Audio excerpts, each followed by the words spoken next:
You do not lose work because of competition. You lose it because of your own assumptions. Welcome to Simplified Sparky Marketing. I want to open your mind just of a different way of thinking on this podcast. And I'm going to relate these first three things back to money. So rewind many years ago. It could have been about 10 years ago. I got a parking fine for parking in a bus zone. I wasn't aware of this at the time. I was actually parking within 10 meters of the bus zone. I was new to the country. I had no clue about this little rule. So I got a fine of, I don't know, it could have been $200, $300. I was about to pay it and somebody said to me, he goes, why don't you appeal that? And I said, what do you mean? And he said, you can actually put an application and appeal it. And I goes, on what grounds? And he said, well, if you look over there, there's no stopping over there by that bus sign, but that sign had no stopping signs next to it, the one I got a fine on. So I said, it's a fair point. I don't actually carry a measuring tape in my car, which at the time I probably did, but that was going to be my argument to be 10 meters away from this bus zone. So what I did was I took pictures of the bus zone that was showing the stopping sign 10 meters away from it. I took a picture of that, stating that I had no idea of how far or close 10 meters was, and I felt it was unfair that there was no stopping signs there. So I lodged it, they waived it, and I didn't have to pay it, all because I asked. Now, the next thing is American Express. I forgot to pay back the card a few months ago, and it was to the tune of, I don't know, a couple of grand. It ended up $400 that any Joe Blow would have paid and been like, fuck, better not do that again.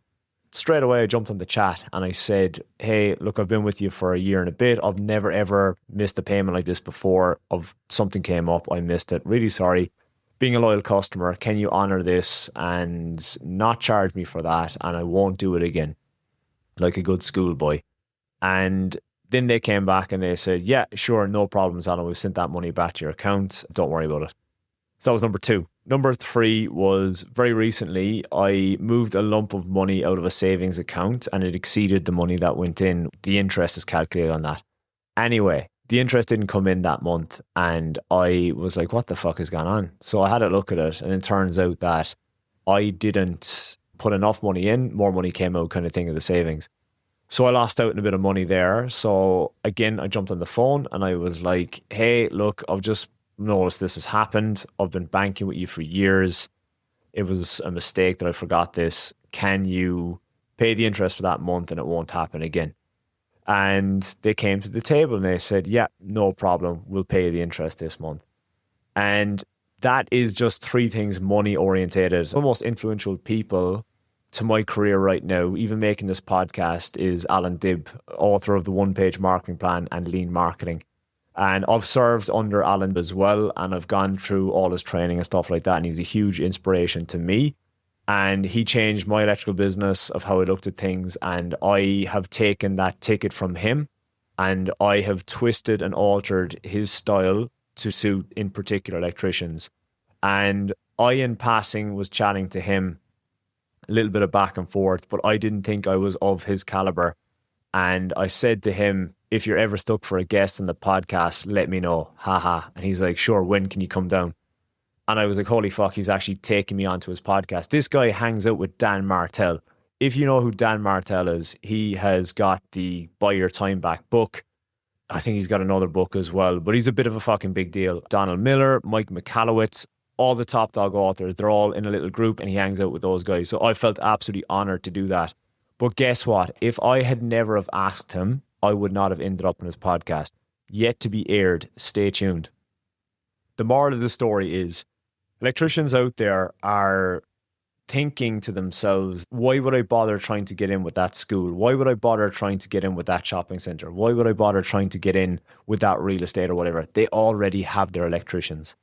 And that's true. That may be true. They may have their electricians. But what you need to look for here is opportunity and persistence. I know a few electricians that have just kept tapping at the door, and all it takes is the existing electrician or electrician company to drop the ball, make a bad mistake, bad error, not show up, not answer the phone in a very vital time. And that's when you sweep in. I've got a mate that's a plumber in another state, and he has persisted with shopping centres, and it was no after no after no after no.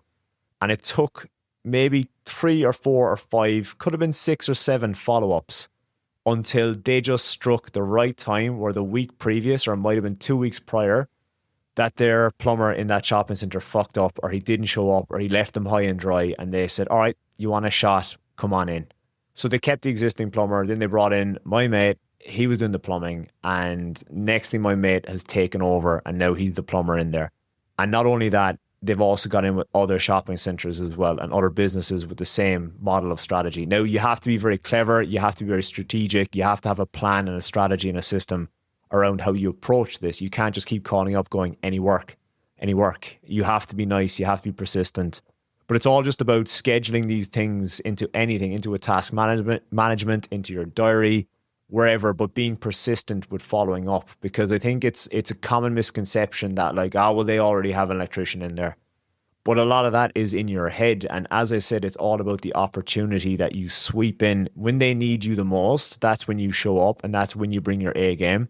Deliver a great service, and then next thing you know, you're in with that company. That's what it takes, is a lot of persistence, because at the end of the day, you will miss 100% of the shots that you do not take. I will chat to you next week.